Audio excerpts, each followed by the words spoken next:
It's 22 after 9, and it's September 14. Come on, join us. Get some emails in here and some feedback and questions for Andrew Gause, Patrick at OneRadioNetwork.com. Now, are there things that happened to Andrew Gause since it's 15 years ago Sunday? Were there things that transpired on 9/11 15 years ago this week that tell you that there were some people around in the money business that knew this thing was going to happen? Yeah, sure. Really? Yeah. Like what? Well, I don't know where you want to start. Was there that many, really? Yeah. That tell you that this thing, there's something rotten in Denmark? Well, there was definitely something rotten in Denmark. Sure. You had of hundreds course. of billions of dollars worth of government securities that were electronically cleared. And the entire marketplace that would have normally looked at these securities and went, hey, where'd these come from? They went down in the rubble. Cantor Fitzgerald, Euro Brokers, and Garbon Intercapital were the three major bond brokers in the world. So what does that mean? Tell us like we're a golden retriever. Because that doesn't mean anything to us, bond brokers. No. What is that? Yeah. Okay, so the guys that buy and sell the Treasury's debt every day were concentrated right where the plane hit, curiously. 41% of the fatalities in the trade tower were Cantor Fitzgerald employees and Euro Broker employees. That many people of Cantor almost half of everyone that died were from that. And so they're brokers and they buy Treasury debt. That's right. Okay. Nearly half of the people that died during the 9/11 event were bond brokers. And for the first time in history, the Securities and Exchange Commission invoked a national emergency. They said, "Hey, this is a national emergency," and so what is a national emergency? The 9/11 attack was a national emergency, and that under the Securities and Exchange Act, they were allowed to essentially eliminate all of the regulatory restrictions for clearing and settling securities that would have in other words, had the tower not been hit. And this is it's the curious September issuance date in 1991 of the original bonds.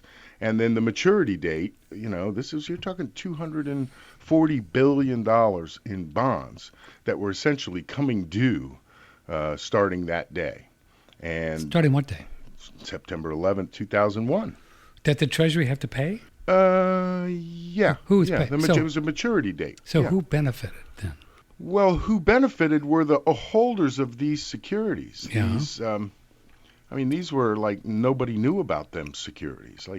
Again, $250 $250 billion that weren't on the books. That weren't essentially on the books. That weren't supposed to exist, and they had existed because back in 1991, this idea of crushing the Soviet Union was big on the minds of the I'll give you a few terms if you want to check them out and a few names, Dick Cheney, Don Rumsfeld, Paul Wolfowitz, you remember them. The usual suspects. So they called themselves the Vulcans, if you want to look them up, the Vulcans. The Vulcans? Vulcans. Okay. And they were going to finish off what Ronnie started. Ron Reagan, forgive me. What do you mean, the Russians? The Russians. The Ruskies? Yeah, they were going to put the Soviet Union under the ground. Really? Yeah. That was you're not talking nuclear. Right? No, they were just going to crush them. And financially, the way that they did it was Project Hammer. Here's some terms if you want to look them up. I don't know how you know all this. Search name, sorry. Black Eagle Trust. We talked about Yamashita's gold and the Golden Lily Treasure. Right. Project Hammer. So what they had done was issued $240 billion worth of Treasury bonds in 1991 and covert, hidden money, and then used these bonds to buy all of the critical Soviet industry. So, they fanned, much the way that they do with their currency raiders, they fanned into the Soviet Union and sort of took over everything that mattered.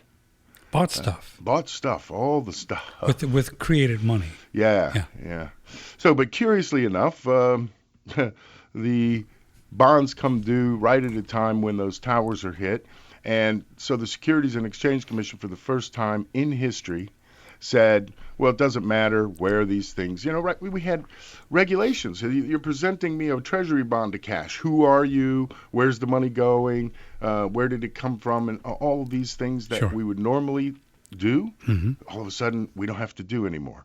And so for the next 2 weeks after 9/11, the securities market was allowed to clear these bonds without asking who they belonged to, where they came from, where they were issued, nothing. They just say, oh, that's a bond. Here you go. Here's your money. And 250, almost $250 billion was cleared in that 2-week period. And nobody knows where it came from, where it went, or how they got into the system. So nobody knows the beneficiaries of this little thing because they just don't know who benefited. Oh, well, there was an investigation going on. Well, yeah. You know the investigation by the Office of Naval Intelligence, ONI. Yeah. And you know where they were headquartered? Maryland? In that section of the Pentagon that was hit by the second airliner. Oh, good. Yeah. So it kind of destroyed their entire record apparatus and, everything that they had done. So now, and it wasn't just that. In fact, there were 30 employees at the Office of Naval Intelligence that were working on this particular case. Okay? 29 of them died. Really? 29. Now, they had just moved this Naval Command Center into a newly opened section of the Pentagon like a month before that. And all of the certificates for all the bonds that were traded were kept in vaults beneath the World Trade Center along with the gold. So all of that combined, just, wow, what a coincidence. I have just never seen. It is a coincidence. It's just such a coincidence. And then, of course, I heard the story, which I relayed on the air. And I have to check my notes on a lot of this, but as I recall, it was firsthand information and with photos of, no, it was a semi loaded with gold and a lead car and a chase car. And they were found in the tunnel beneath the towers, and I believe it was from the vaults of the Bank of Nova Scotia. Again, I'd have to check my notes. It is, 15 years ago. But they apparently didn't have time to get this one truck full of gold out. And so as they cleared the rubble and went into that tunnel, they found this semi-convoy. And, of course, the questions arose. How did you organize a truck that quick? Where'd you get the lead car and the follow car? And how'd you load all that gold in there between the time the plane hit the towers and the thing collapsed? It was just that's impossible. So they were going to go in that morning anyway. They just went in too late? Or whatever, they got caught? Who knows? Yeah, who knows? And I just know that there's no way that they could have organized the convoy at 8:48, had the truck in the basement, and then nearly filled. Well, maybe you could. Maybe you could, but an hour and a half in downtown Manhattan after it's on been a hit? Monday morning. Oh, after it was hit? No, Well, you couldn't get that near the would place. have been. Well, then tell me, Patrick. Come on. What reason would you have to call a semi and a lead car and a follow car before it was hit? Well, you'd have to know. You'd have to know. Boom! Oh, this tower's been hit. Holy cow! We got to get the gold out of the basement. Call the trucking guy. He says he can come next Tuesday. But Andrew, are you gonna get stuff? Look, I need you here in 5 minutes. Yeah, but let's think about it. So say you and you and I would be the perpetrators of this dastardly deed, and we wanted to get the gold out. Yeah. Heck, we would have gotten it out a week ago. Why would you wait till the last minute? A lot of it was gotten out, except that last. Oh, semi. I see. Yeah. So one of their convoy was kind of stuck. So you have no idea who owned this gold. Well, I don't think anyone has any idea who owned this gold. A lot of it was recovered in the vault afterwards and was sold as recovery gold. 10th-ounce eagles and Krugerrands. I've seen American silver eagles. I've seen just about every variety of bullion coin in an NGC certified or PCGS certified Trade Center WTC recovery. So that means after the rubble was cleared out. And this, of course, I do remember this episode, because we had all of our local firemen and cops in the city digging through the rubble in a recovery effort to try to recover the bodies. And when they pulled the gold out of the vaults, they made all of those guys stop and leave They're Really? like, get off your... Get out Yeah, of here. stop man. looking. Don't be Bodies are looking not those important. thinking go. You go stand over there while we retrieve our gold. And they did. They literally cleared the site. And a lot of these guys, man, they were angry. You know, it's like, how dare you? I'm trying to find the remains of my brother who died in this tragedy, and you're over there worried about your little pile of gold and whether or not I'm going to try to steal some of it. Because that's, I mean, what other reason would you have to clear the site? Okay, so those are two things. What about, there was a huge amount, of course, this could have gone from anywhere, of shorts on American Airlines or the... Oh, well, yeah, you had those. That was You had- huge, right? Oh, yeah. Somebody made a bunch of money. And there was, well... that knew.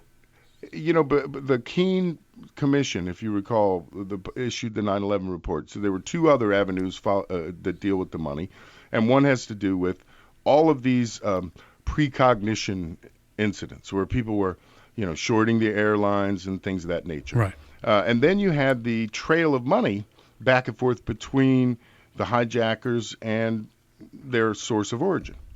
And they found that You mean these 9 dudes? Yeah. Oh, okay. Well, 14, whatever it was. They were. They had a source of funds. You know, these guys weren't working. They were going to airline school. They were infiltrating communities and learning about things. So we had them right here in Paterson, New Jersey, which is literally next door to where we are. And they had to get their money from somewhere. And the total amount of money that was spent wasn't a lot. It was only $300,000. So... Well, you had to go to strip clubs at night and stuff like that. Very good. Yeah, whatever you had to do. Well, that's what terrorists do in the middle of the night, right? So there were 27 pages, 28 pages of the report that were redacted and withheld from the public until last month. Oh. And it effectively implicated Saudi and Pakistani intelligence services. Yes. And the Pakistani intelligence services, and again, I'll have to look at my notes, more than any, the head of the ISI, which is the Pakistani intelligence service, was implicated in the transfer of $300,000 to these hijackers. And one of the 9/11 truth guys cornered Tom Keene in the hallways in Washington and said, "Why didn't you investigate that further? Like, you know, finance these guys. Follow that string there." And he said, "Well, since it was only $300,000, they could have gotten the money anywhere, so it's not important where they really got it." Really? Yeah. So the cover up again in terms of where the money came from that these guys used. Yeah. You know, all arrows pointed back to the Saudis, who, incidentally, the entire Saudi royal family that was enjoying their stay in the United States was rounded up and put on a plane, and it was the only plane flying on 9/12. That's true. Now that was a true thing. Well, all of it's true. Wasn't supposed. So the rumor. Yeah, excuse me. So the rumor that was it Osama Ben Houthi family was also on there? Bin Laden family. On the 12th. That's correct. Huh. It was the only plane flying. Only plane flying. Yeah. That's pretty weird. Yeah. That's weird. Is that the only money stuff that you know of? Well, so we got the stocks, those we are the got four the big bonds ones, and the gold. You got the guys that were shorting with precognition. Yeah. So they obviously must have known something about it. They were Karnaks. If the idea is that these 19 angry, knife-wielding Islamic terrorists got on a plane and caused all this havoc without deeper roots and deeper permissions, is absurd. Yeah. I mean, the very notion of it is absurd. In that regard, I think it's very interesting. Does anyone know the status of this bill that was passed by the House a couple days ago, last week, saying you could sue, the people want to sue Saudi Arabia for 9/11. President Bush, good God. Good God. President Obama is sitting on, right? Is going to veto it. He's assured everyone that he's going. Yeah. Well, the House passed it, last May? The Senate passed it last May. Then yeah, the House and then just the House passed just it. passed it. Yeah. So he's going to veto this? That's right. Wow. Yeah. I mean, nobody's talking about this one. Yeah. Are they? No. Are the mainstream talking about this? Well, I heard a little blurb about it, but, you know, in the interest of international relations, he's not going to allow the families of these victims to sue the perpetrators. I mean, especially now that it's so clear who it was. Wow. So do they have enough votes to overturn the veto? They may. This may be one of the first Obama vetoes that's overturned. We'll see. But again, it's just some more stuff, yeah, right? just another thing. Just man. another link in the chain. Yeah. Well, I'll do one more. As long as we're digging up. Wait, we're not done, are we? Because there is one. Okay. There's a key player in all this. Okay. It's always more with you. Buzz Krongard. Buzz Krongard. Yes. You don't make these names up, do you? No, I don't. They sound good. Buzz Krongard. Yeah. What is Buzz up to? What was his deal? Well, Buzz is Bankers Trust. Yeah. Right. Alex Brown and Sons. Yeah. Yes. I don't know, but go so ahead. Bankers Trust was taken over by Alex Brown. Yeah. And they had issued a bunch of Russian loans in the mid '90s. Yeah. I don't know if you remember the Enron I do. debacle. Yeah. So starting in August of 1993, Yeah. that the Vulcans were full speed into their takeover of Russian industry. Chaining the boys. Correct. Okay. And Bankers Trust and Alex Brown and that Buzz Krongard. Buzzy Krongard. Buzzy. Yes, it's funny. Oh, Buzzy. Yeah. So Deutsche Bank, Deutsche Bank, we know Alex them. Brown, Yeah. Bankers Trust. Yeah. Right. Like talk about ground zero. Yeah. They're right in the middle of all of this.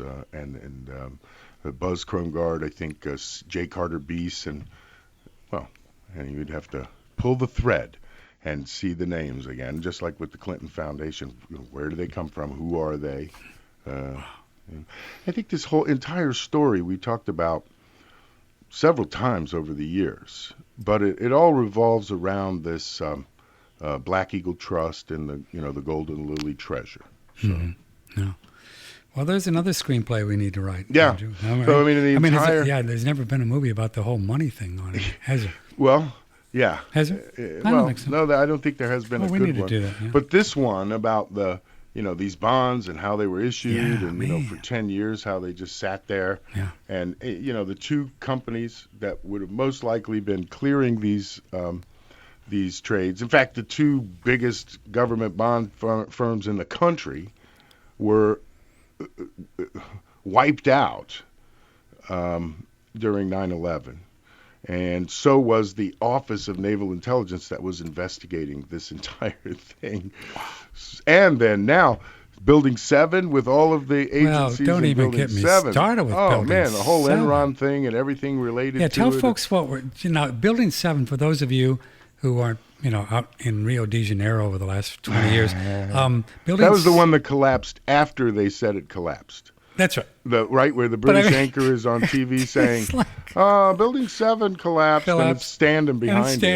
And then while she's talking, you see the thing coming down. Did you see that? That's a true... Yeah, no, it's... Now, obviously, Building 7 was... where the emergency command center... They pulled this building. They had charges. Somebody had charges set up before 9/11, and then they just brought the building down in its own footprint. Of course, the original story today is still that it was because of fire from office furniture in Building 7, but not pull the fireman is what quite. Larry Of course, Silverstein. When they called me and said they want to pull it, I said, "Yeah, go ahead and pull it." So I mean, he's I meant on the tape. fireman. Yeah. That's what I meant. So pull I mean, the fireman. so what kind of stuff was in Building 7 that whoever was up to this thing wanted to make sure that thing went down on 9/11? Everything. Really? The IRS, the SEC, every investigation into. I think the numbers again. I'll have to check my notes. You mean ongoing investigation? Number of cases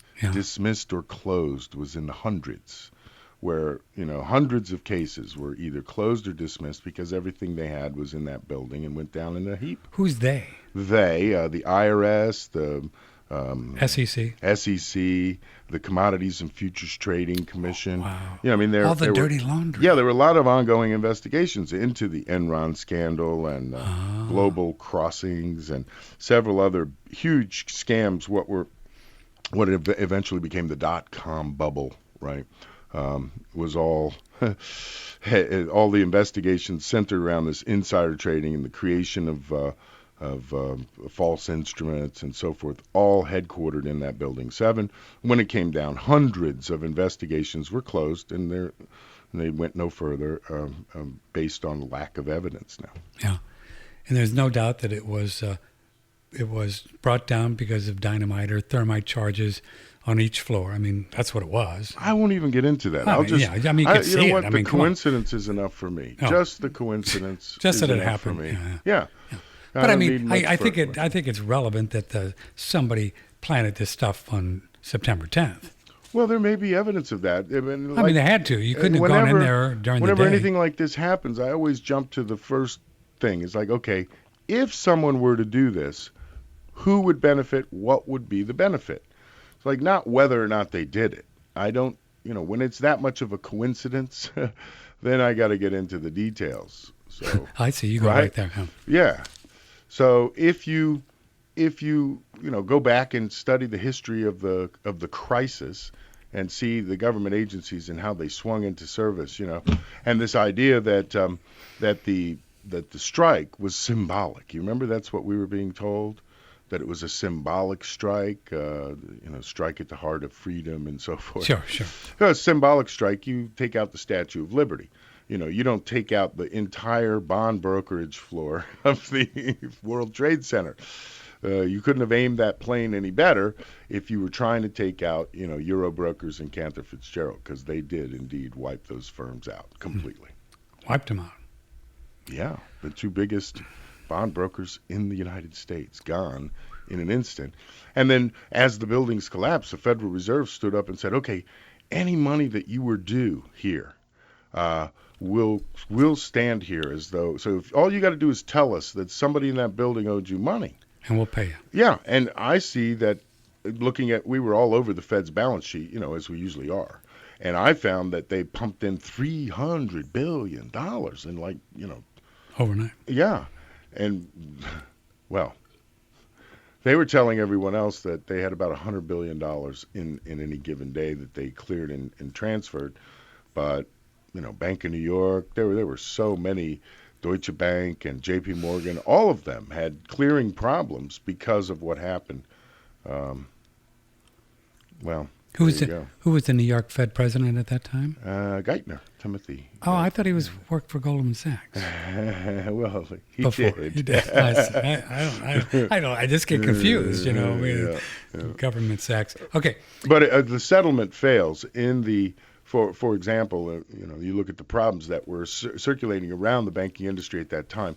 Bank of New York, right, had more fails than anybody, but yet they weren't even affected by the hit.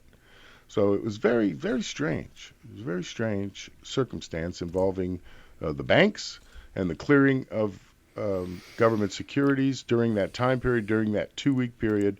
If it wasn't the reason, then it was one of those never waste a good crisis circumstances, like the merchant who has a flood in his basement and starts dragging all of the unsold inventory over to the flood area.